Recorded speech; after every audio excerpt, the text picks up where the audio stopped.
আসসালামু আলাইকুম and welcome to day 42। Actually অনেক দিন পরে 9 দিন 10 দিন বাসায় থেকে আসার পরে অ্যাকচুয়ালি আজকের দিনটা শুরু হলো। আজকে আমি ভোরবেলা এসে নেমেছি 6:30-এর দিকে, 6:30টার দিকে এসে হচ্ছে রুমটা একটু গুছিয়ে ঘুমিয়ে পড়েছিলাম।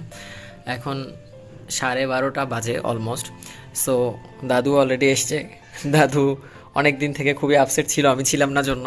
সো আমরা আজকে থেকে ইনশাল্লাহ পড়াশোনা শুরু করব। আজকে যেহেতু আসলাম, সো আজকে খুব বেশি চাপ নেব না, তবে কিছু জিনিস আজকে পড়ার ট্রাই করব। আর অনেক দিন পরে আসলে সবাইকে মিস করছিলাম, সবার কমেন্ট আমি জানি না আপনারা হয়তো মিস করছিলেন, তো চলে এলাম। আর যেহেতু আমাদের ডেট দিয়ে দিয়েছে রিটেন এক্সামের, আমাদের ডিসেম্বরের 29 তারিখ থেকে হচ্ছে 44-এর রিটেন।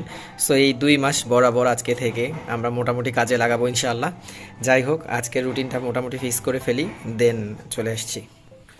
সো আজকে 1 তারিখ নভেম্বর মাসের, আজকে রুটিন ফিক্সড করে ফেললাম। এর আগে এই যে 22 থেকে 31 তারিখ পর্যন্ত আমার রুটিন ছিল বাড়িতে যাওয়া, ভণ্ডামি করা, ঘোরাঘুরি করা, কাজ আর কাজ, অনেক কাজ করেছি আসলে এবার বাড়িতে গিয়ে।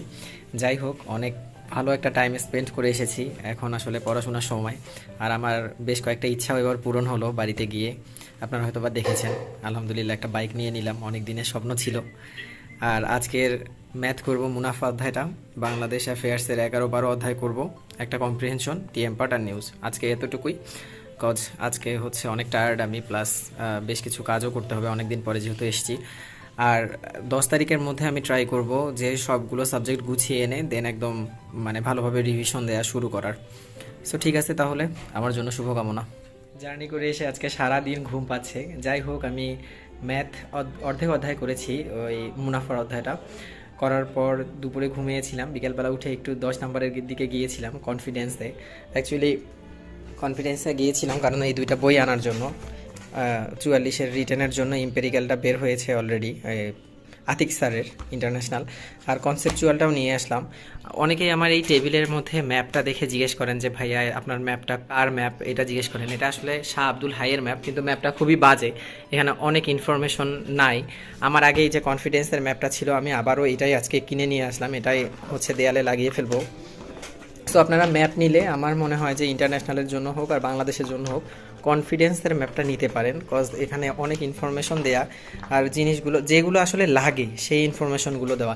এখানে যেগুলো ইনফরমেশন দেওয়া আছে আমার মনে হয় না যে এগুলো খুব কার্যকারী ইনফরমেশন, যার কারণে আমি কনফিডেন্সের ম্যাপটাই কিনে নিয়ে আসলাম। আমার এটা ভালো লাগে, এটা আমার পার্সোনাল ওপিনিয়ন, আপনাদের যেটা ভালো লাগে সেটা লাগাবেন, তবে এটা আমার ভালো লাগে জন্য আমি নিয়ে আসছি, এটা লাগাবো। আর এই দুইটা বই কিনে নিয়ে আসলাম। আর আমার যদি আজকের রুটিনের দিকে খেয়াল করি, তাহলে আমার আজকে ম্যাথের মুনাফা অধ্যায়টা অর্ধেক করেছি আমি। যাই হোক, অর্ধেকই থাক, আজকে আর করবো না, বাকিটুকু কালকে করব। এখন বাংলাদেশ অ্যাফেয়ার্স, এখন সন্ধ্যা প্রায় 7:30 বাজে, 7:30 পার হয়ে গিয়েছে। তো আমি 11-12 অধ্যায়টা করব, একটা কম্প্রিহেনশন পড়বো, টানা মুখস্থ পার্টটা কিছু দূর পড়বো, আর নিউজ। আজকে জার্নি করে এসেছি, আর্লি ঘুমায় যাওয়ার ট্রাই করবো, আর কালকে থেকে ইনশাআল্লাহ খুব ভালোভাবে একটা পড়া দেওয়ার ট্রাই করব। যাক, দেখা যাক কী হয়। ঠিক আছে, তাহলে আজকে ইতি টানলাম। আজকে বাংলাদেশ অ্যাফেয়ার্সের 11 অধ্যায়টা করলাম, 12 অধ্যায় করতে পারিনি। নিউজ আর টিএফ পার্টটা হয়েছে, একটা কম্প্রিহেনশন পড়ার কথা ছিল কিন্তু হলো না। যাই হোক, আজকে ঘুমিয়ে যাই, যেহেতু আজকে জার্নি করে আসছি। আজকে আর প্যারা নিব না, কালকে ইনশাল্লাহ খুব ভালোভাবে পড়াশোনা করার ট্রাই করব। কালকে না, শুধু কালকে থেকে। যাই হোক, ভালো থাকবেন সবাই, আল্লাহ হাফেজ।